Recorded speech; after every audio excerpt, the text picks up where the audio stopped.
Is it a planet city or a city planet? Welcome to the factory world of ArcCorp, terraformed and owned by the ArcCorp Corporation. This is where they build all of their premier fusion engines. The rest of the planet has been leased to other non-competitor companies. In today's episode, we will explore this densely occupied world and talk about its locations of interest, history, and lore. And that episode starts right now.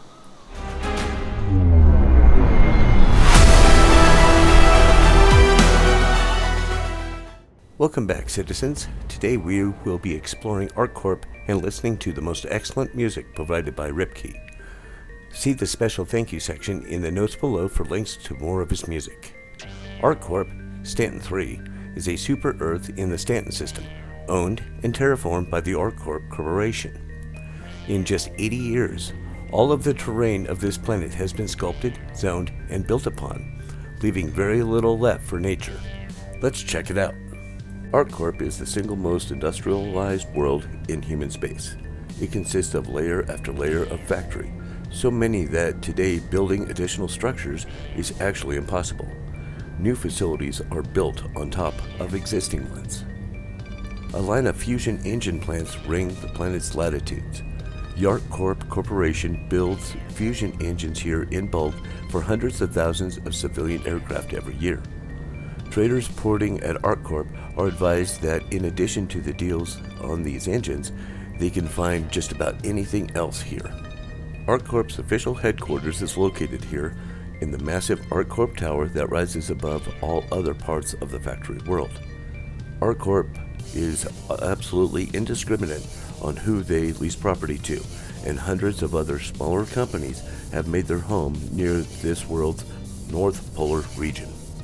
Anthropologists familiar with the Xi'an have posited that ArcCorp is the closest human equivalent to a Xi'an factory world, and many predict that our civilization will someday evolve along the same lines. The world was occupied and claimed by the UEE in the 29th century, along with the rest of the Stanton system from existing inhabitants. In 2865, the planet was sold to ArcCorp. Unlike other corporate planets, ArcCorp decided to portion off the world into smaller lots rather than reserve it for future development. Other companies, always non-competitors, sprung up rapidly around the globe at a speed never before seen until the orb reached its current state. Area 18 is one of the main commercial ports for interplanetary traffic for the surrounding region of ArcCorp and the site of ArcCorp Tower. It is currently the only landing zone on ArcCorp. Travelers can find a variety of goods from trusted names as well as local providers if they are not overwhelmed by the sights and sounds of this landing zone. Let's head there now. As already said, Area 18 is currently the only landing zone on ArcCorp and one of the main commercial ports for interplanetary traffic for the surrounding region of ArcCorp and the site of ArcCorp Tower. Landing here at night can be a little daunting. My advice is to look for the flashing red light. That is the location of the spaceport.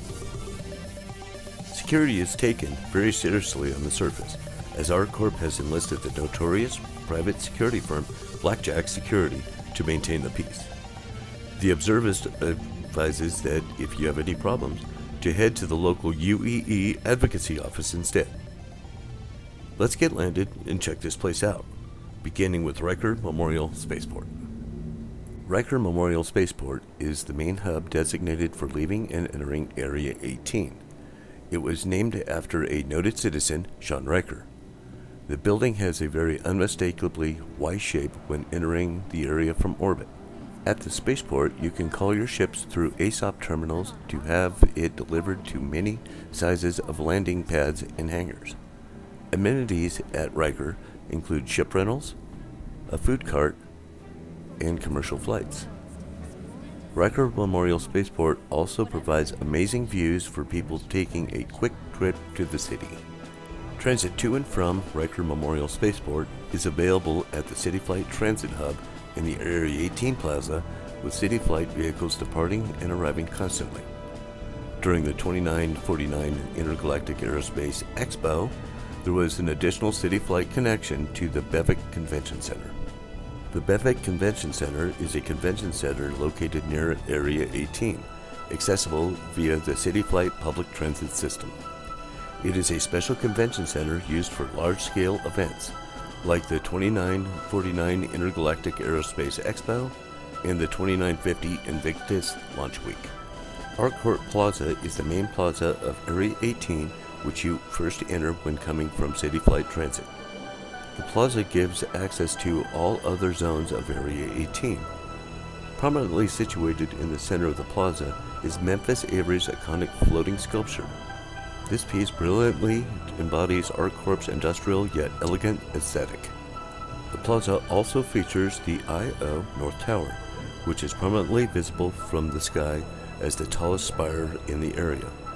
I.O. North Tower is ArcCorp's premier center for business development, featuring 172 levels occupied by various businesses and organizations, like CenterMass, Advocacy, and many more.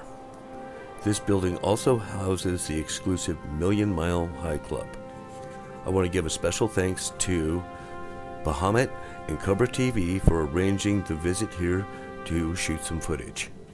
Also notable in ArcCorp Plaza is the medical unit and the Trade and Development Division's Job Well building, where you can go for all of your official job opportunities. In a back alley of the plaza sits Ticia Pacheco, a self-called freelance time manager for your more private jobs. Zone 1 is a small square featuring several stores, like Casaba Outlet for clothing and Chubby Blast for weapons and armor. This zone also houses Adira Falls Apartments, where players can rent habitation units for simple personal living space. In Zone 2, you can find Dumpers Depot, a parts store, and Astro Armada, a ship dealer. Zone 2 is situated directly behind the Adira Falls building and overlooks a large crevasse, bridged by several walkways. Shuttle buses commuting between Area 18 and the spaceport regularly fly through here. Zone 3 features the G-Lock Bar and other small businesses. These businesses include various places to eat and shop. That concludes the tour of Area 18. There are 5 other areas on ArcCorp. They include Area 4, an ArcCorp designated industrial commercial zone, Area 6, Area 11, Area 17, which was visited during the CitizenCon 2947 demo, and Area 20. These are not official landing zones, but missions can be conducted from the top of some of the towers. ArcCorp has 2 natural satellites and 2 artificial satellites. The natural satellites include Lyria and Walla. Lyria is an icy moon featuring active cryogeysers and cryovolcanoes. Walla, which had such a low density, making it particularly susceptible to tidal forces which result in the moon being noticeably prolate. The artificial satellites include Bikini Point, which is a transit hub above Area 18, and Comaray ST-390, which is government property and an Aceto Com Relay operated communication satellite in the orbit of ArcCorp that is responsible for comm coverage and ECM services in this region. These artificial and natural satellites will be covered in detail in our next episode. Well, that's ArcCorp. Thank you for watching. Please hit subscribe, and we would love to hear what you have to say and ideas for our next location to visit in the comments below. See you in the verse, and happy mining!